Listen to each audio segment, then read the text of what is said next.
Hello, everyone. This is Gruesome Herzog's Horror Movie Review. Our special guest today is Cindy Aldridge. How you doing, Randy? I'm doing good. How you doing, brother? Good. I want to thank you for the movie that you sent, Disturbed. It was disturbing. You're welcome. In a good way. Yeah. Old school, huh? I want to tell you something. Your daughter, Peyton, I love watching her. I'm so proud of her. I'm so proud of her. Well, you saw where she got her start in Disturbed. That was her first movie, or one that got sold. She even did a movie prior to that. Good stuff. Yeah. You know, she made it fun. I have a relative that has close to the same disease, and God bless her. Proud lady. She's got a great attitude. Yeah, really good attitude, man. Good for you. So, you know, I can say one thing. It has a Michael Myers. Yes, absolutely, it does. I love it. Money was short then on that first movie, and so we didn't want to do a mask. We just wanted to do something where prison uniform, and then the prison we were going to use the film in. Actually, the illegal immigrants took it over. That's where they keep them, so we couldn't film at the local prison. So then we had to come up with something, and you could see by the jumpsuit kind of has that Michael Myers feel to it. Yep. So we just kind of went along with it. It was kind of like, hey, look, we know we're spoofing a lot of stuff or stealing a lot of stuff, but we're still going to make this movie. So it was cool. I didn't recognize Alex at first because he's so different in The Devil Within. Yeah, he was I think he was 14 or something like that when he did Disturbed. And it was, and then we did a skateboard movie prior to that. So then once we got the taste, we go, we can do this. Right. And so we bought nice equipment, started hiring people and doing things right. And then we had fun doing it. But it's definitely the thing I was trying to do was make it look that old school drive-in movie, kind of horror movie kind of thing. The slasher, low budget, but you can make fun of it. It might get you scared, but, the whole thing was it was interesting to watch, So either way, and the critics, they either kind of liked it or they didn't, right.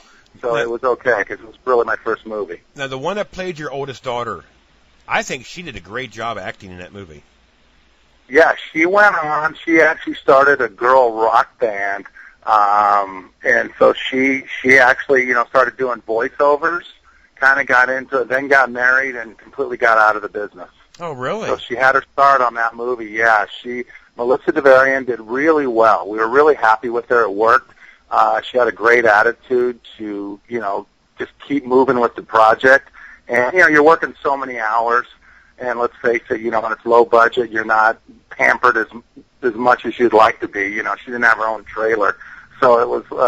We were doing the best we could, but, she gave it 100%, man. She was into it, and you can tell, her heart was into it. So it made it fun. And you also played two parts, correct? Yeah, Principal and, Lopez, blonde hair, Lopez, trying to be the creepy principal. And, of course, I just forgot his name. Lopez. What was, Lopez? Yeah, Principal Lopez. So what was, the prisoner's name? Oh, Mason. I couldn't remember Mason. How can I forget Mason? I was Mason. So you're trying to make it work, and it's just funny. You try so hard in different angles and lighting and the blood, and and then some scenes, breakaway glass was so expensive. So the fight scene in the kitchen, where he's waiting for him by the refrigerator. We were breaking glass everywhere, and I mean, it was like hundreds and hundreds and hundreds of dollars of, if you don't get it right. So it was just fun, or I just didn't want it to look cheesy, but it came out pretty good, on that end. And we tried to put a little bit of, remember when Mason got kicked into the pool? Right. Literally knocked the wind.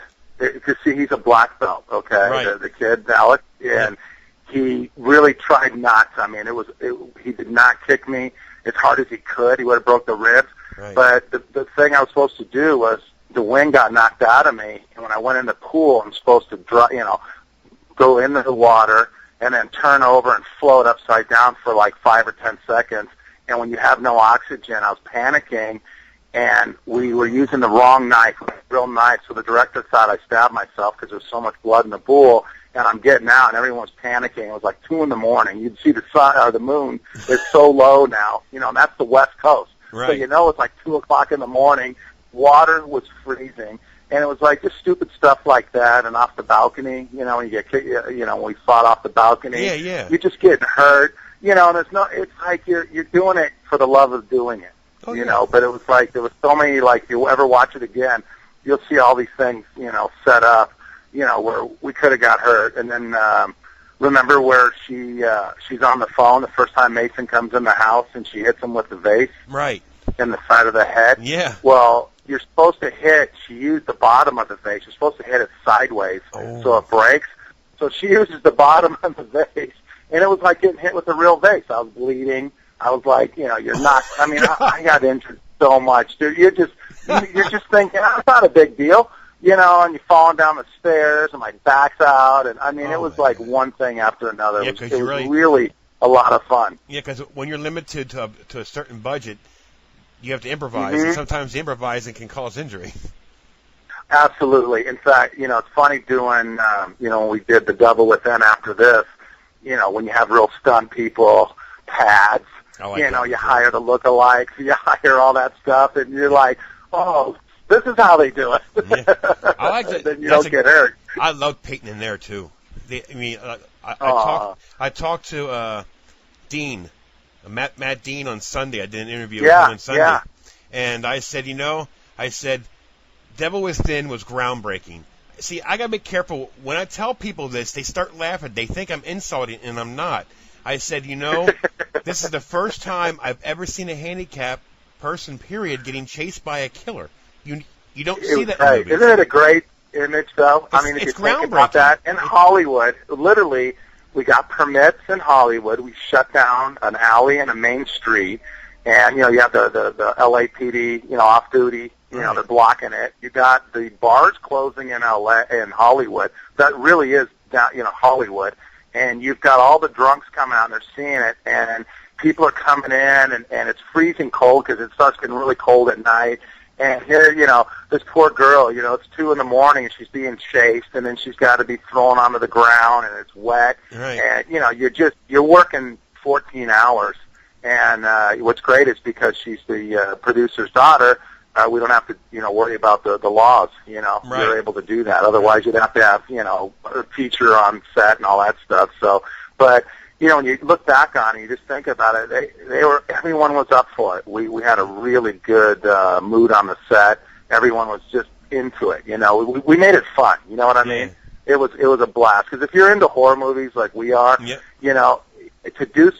dream of doing your own horror movie, then to dream to do one right, which was The Devil Within. But Disturbed has a lot of memories because I had to learn everything. Yeah. Lighting, sound, cameras. You're buying all your own equipment, which equipment's good for about a year, then technology, it's changed. In a year to 2 years, it's obsolete.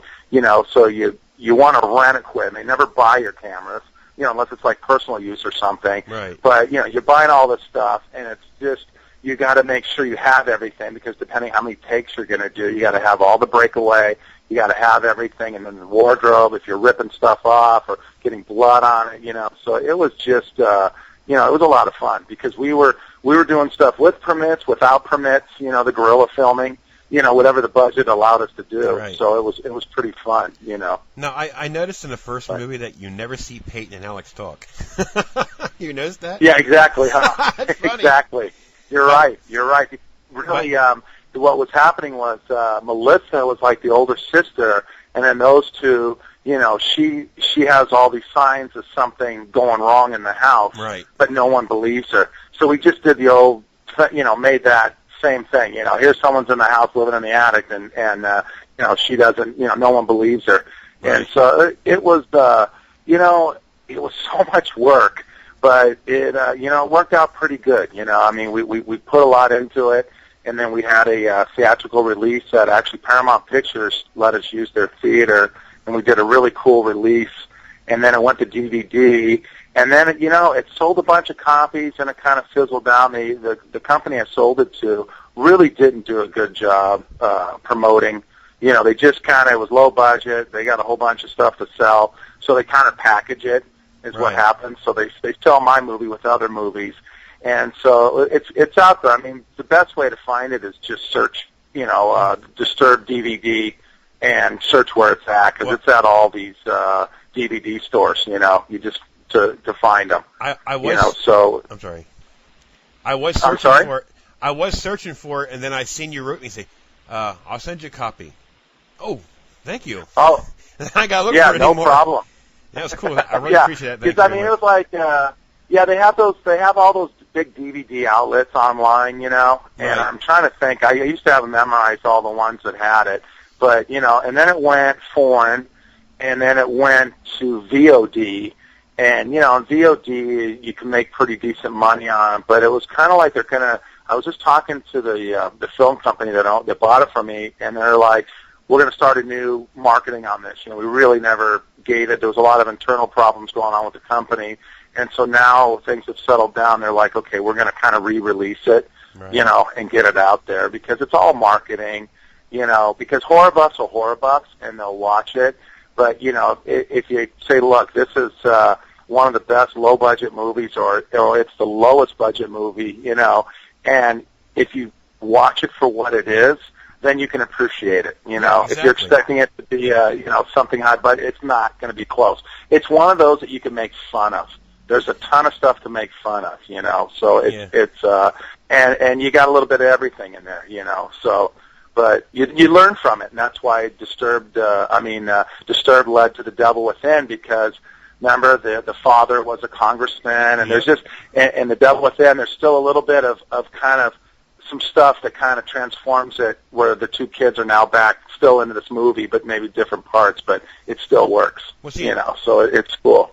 The thing about me is, I approach this movie differently, because I already watched The Devil Within.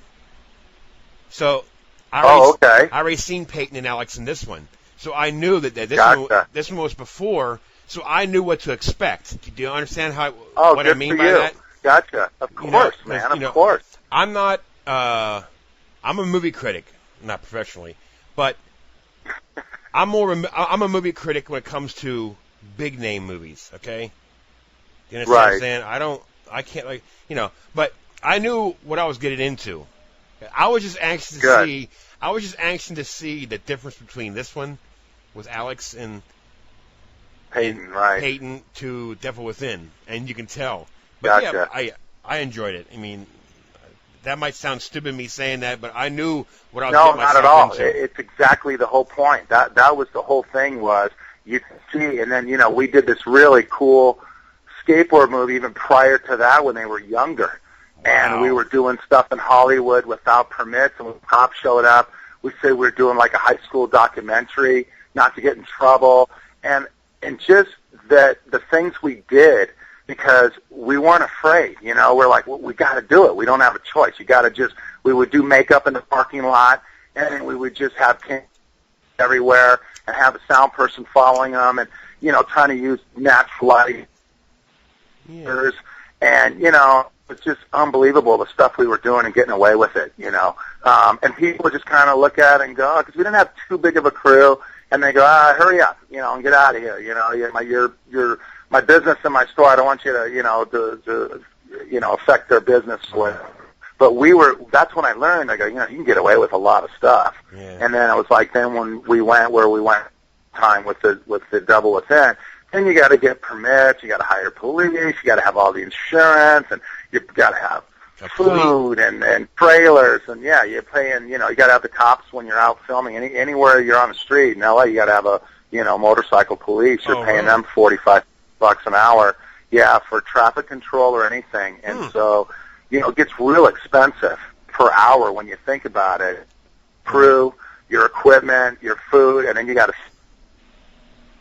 I do it anyway, but it's like there's a lot of stuff you have to have, and dressing rooms, they can't change, like an actor can't change in a bathroom. They have to have a dressing room. Oh, really? And then, you get the makeup people. When you're doing horror, you've got blood, and you know how hard it is to clean up that blood. Once it's all over the place, it's like it never goes away.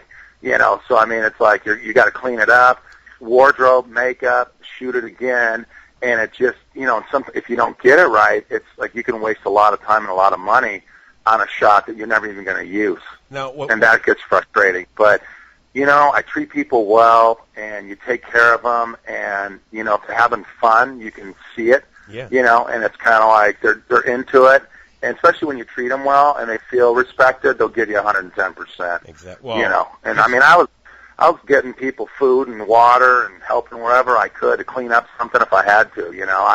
I was part of them. We were all getting this thing done, and I felt a part of it. So it was a lot of fun. Now, on the one scene of The Devil Within, now you can tell the chemistry between Peyton and Alex. The scene where the scene where the two girls were bringing drugs, and they purposely came over there on the park bench. By a little waterfall, just to be little bitches. Come over there, and you can tell. Alex said, I guess he went and got her something to drink, and he said, "Here, right, Mom and Dad don't care if you drink this." It was just neat. Correct. It's just neat. Right. And told the girls, go do that shit over there. Yeah, exactly. And then she takes a rest, and then another villain shows up. Yep. It was kind of cool. And then the thing where she's sitting on the couch. My brother told me to sit here, and the kids are passed out. Yeah. And then she's just looking forward. And then, they have the whole big scene, and it's like all of a sudden she's being chased now, and it was great. It was so much fun to do that. That was a blast. Just she makes you fall in love with her around. Yeah, she did. You know what? And she was so friggin' natural. I mean, really, the truth. That is kind of how she is. She's real easy. I call it a rose-colored glasses. Right. We just taught her, hey, you got a handicap, you're going to have to deal with it, but you know what? If you're just cool with people will be, nice right back to you. Yep. And they see her in her heart or in her beauty is really what it is. And it made me grow, too, because this kind of business, you can get a big fat head real easy, and she's kept me grounded, through this whole thing. That's why I think people realize, hey, you guys are really being nice. So in turn, I'm going to give you 110%. I'm not going to complain. And they would help and do things if we asked them, But you don't want to get them out of character. But they would like, can I hang around? I'm done. Can I hang around? I go, absolutely. Yep. Have fun, man.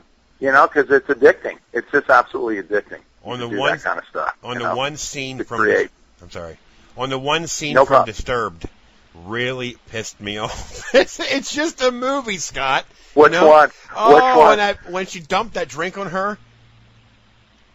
Oh, man, in God, the school scene by the locker room, that was the coffee, the Starbucks. Oh, when she hugs her and goes, that's okay, and then dumps it. I don't hug retards. The girl, oh my God, the girl that did it, she felt so horrible. And you know what you don't know, and this is kind of a cool thing, is when she turned around to walk away, there was so much coffee on the floor. She's wearing these boots. Remember, she's wearing the boots and the miniskirt or whatever. Yep. Her feet went completely over her head, and she ate it on that floor. Oh. And that's when we were like, uh-oh, because she turned around and just did a whoop, whoop, whoop, flipped over backwards, kind of like Karma. And she was okay, but we had to rechange, but it was like no one expected. We didn't think of that, but it just killed her because we shot that. I'll bet you first we did it out of a car. They pull up in a car in the parking lot, the school parking lot, and just throws it at her. And she hated it. And we had her on wireless mics. Right. So you can hear her when they drive off. She's going, I can't believe I just did that. I can't believe I just did that, It's killing me. We all hear it on the wireless mic. Oh. And so then we're in the hallway. Yeah, that was funny. You're right. That was the whole point, was to get that. She shows up to comfort her, but then what happens to her in the next scene, right? Yep. For doing that, so that was why that worked. That's funny. I forgot about that. Well, it's funny how certain scenes, that one stuck out the most. It's, oh boy. Oh. Yeah. There was the whole thing. I mean, it's like funny. You work, 24 hours filming, and then you're using like 3 minutes, and that's when I realized how hard this is to do, because you think you've got something. Oh, we got 5 minutes of footage, easy. And then when you take it to the editor, And he's all, I go, how what do you have? He goes, I'm about 60 minutes now. And I'm like, oh, my gosh, we got to try to get close. So that's why we're 84 instead of 90, because it was just literally to time it and to make things kind of move fast. You got to do a lot of editing, and sometimes just seconds off a scene, but you've got to move that tempo or people are going to get bored. Especially on a low-budget movie, it's got to move. Well, see, and so that's why we chose. I wasn't bored, though. I mean, like I said, people, if somebody would come into this movie and not seeing Devil Within, they're going to be like, I don't like this. Right, exactly. You have to understand the characters. You have to understand, you have to understand Randy's work. Basically. Right, the innocence. Right, exactly. You know what I mean? And I'm not saying because I'm talking to you either. I mean, I'm not dumb. An intelligent person will understand what I just said.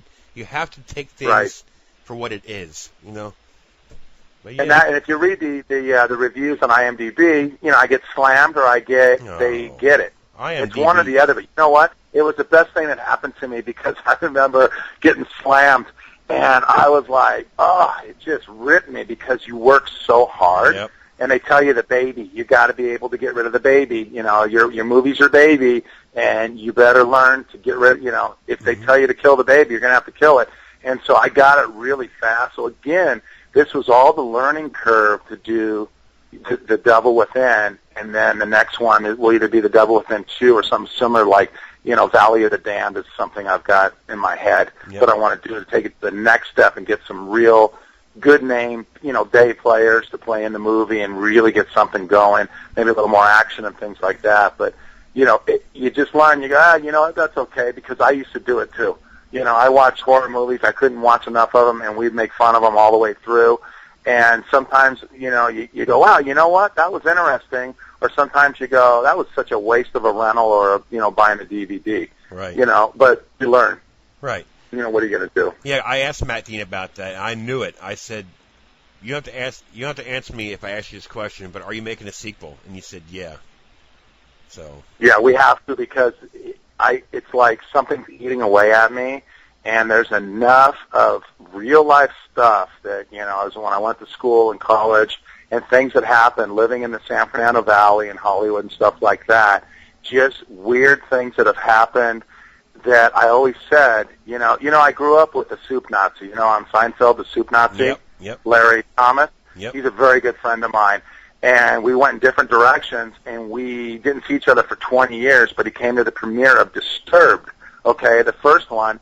And I was so honored, and he says, hey, that's great that you did that. And then another buddy of mine that is a director, Tom Milo, that's who directed The Devil Within, we went to school together, didn't see these guys for 20 years, and then we hooked back again because of Disturbed, and I have this mass of people that are talented and took the lower pay and did the movie for me and said, when are we doing the next one? That was a blast. I enjoyed that. That was awesome. like something really good.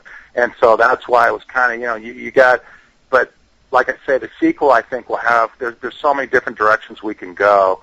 And, but we want to make it to where it's just another step better and get something really where people are, and that's all they're like, wow, that was a trip.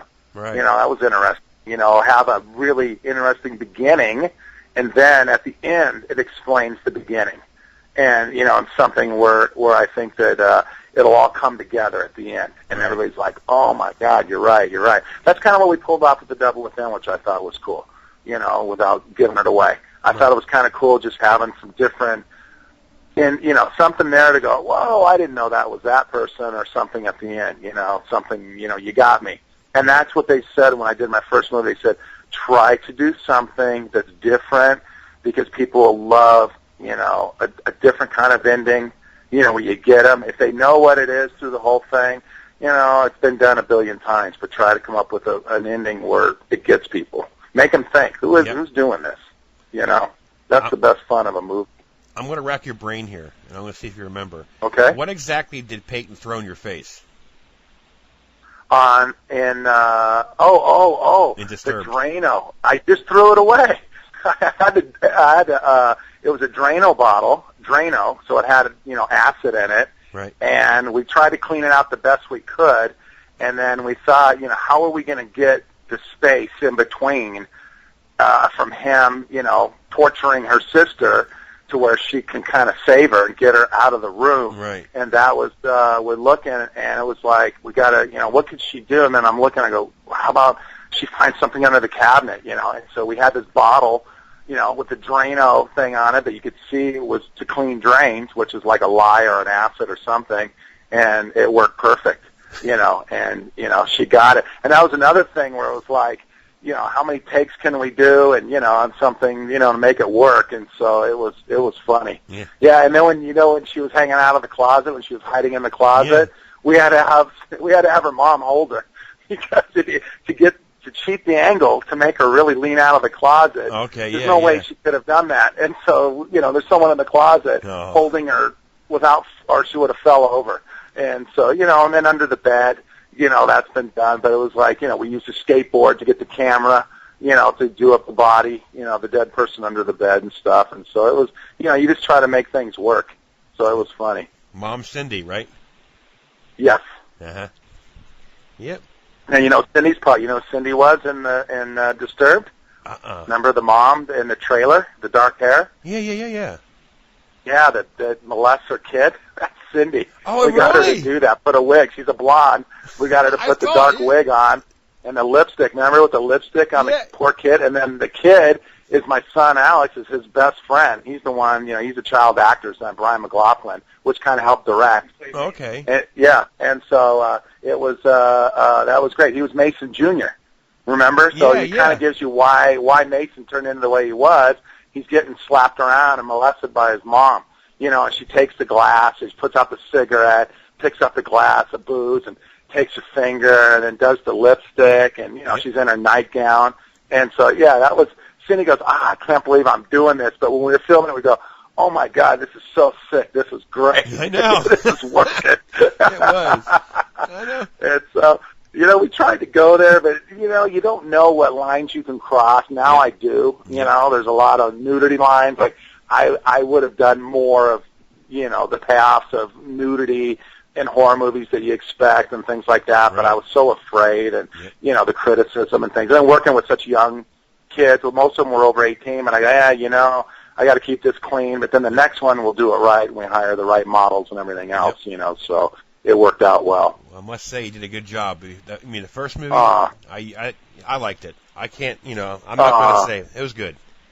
Like I said. And that means a lot because you get it, and I appreciate that, and anybody that knows this industry knows how hard it is, and when you're financing it 100% yourself, and it takes a long time to get your money back. You got to do it because you love it, because it's just so much work.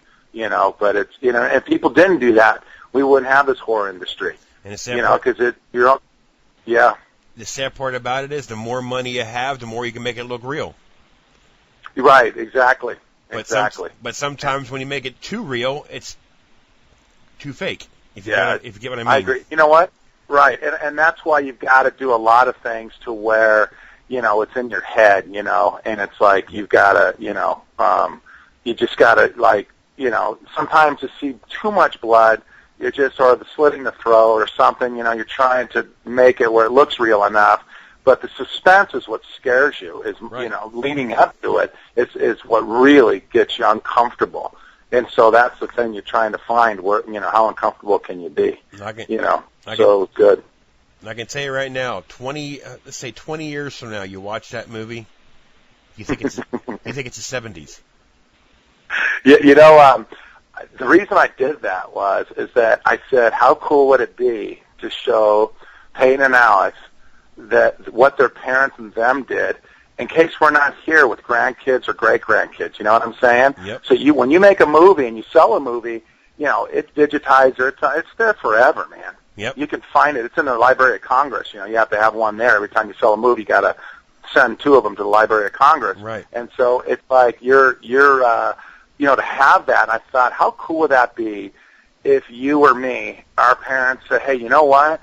I did a horror movie with your grandparents. You don't know too well because they're not around anymore. Yep. But look what we did as a family. And they're going to look at like, are you kidding me? And, how cool is that, I mean, I just think it's like such a cool thing. That's going to be a and the bragging friends thing. you did, the bond. Yeah. Bragging thing. But so we'll see where it takes it. You know, Alex is enrolled to go to USC Film School. So, you know, I want to see where this thing takes us, you know, and we'll figure it out, you know, and, you know, if it doesn't, it doesn't, but if it does, great. And, you know, we'll see if we can pump out another movie and you know, see where the quality is. Well, keep me informed. You know, as long as we can maintain it. You got it, brother. Keep me informed. I will. Because I'll be there to watch it. So. Great. Well, I want to thank you for taking your time out for me. I really appreciate it. Well, thank you. I appreciate you and all the good, kind words and everything. Thank you very much. It's the truth. So I'm just telling you that. Right on, man. So, all right, That's well, great. Hey, if you want, every now and then I'll keep in touch just to see what you're going. Great. What's going on. You got it, man. Sounds good, brother. Thanks for taking the time, man. It means a lot, okay? No problem. Take care. Take care. All right, Bye. bud.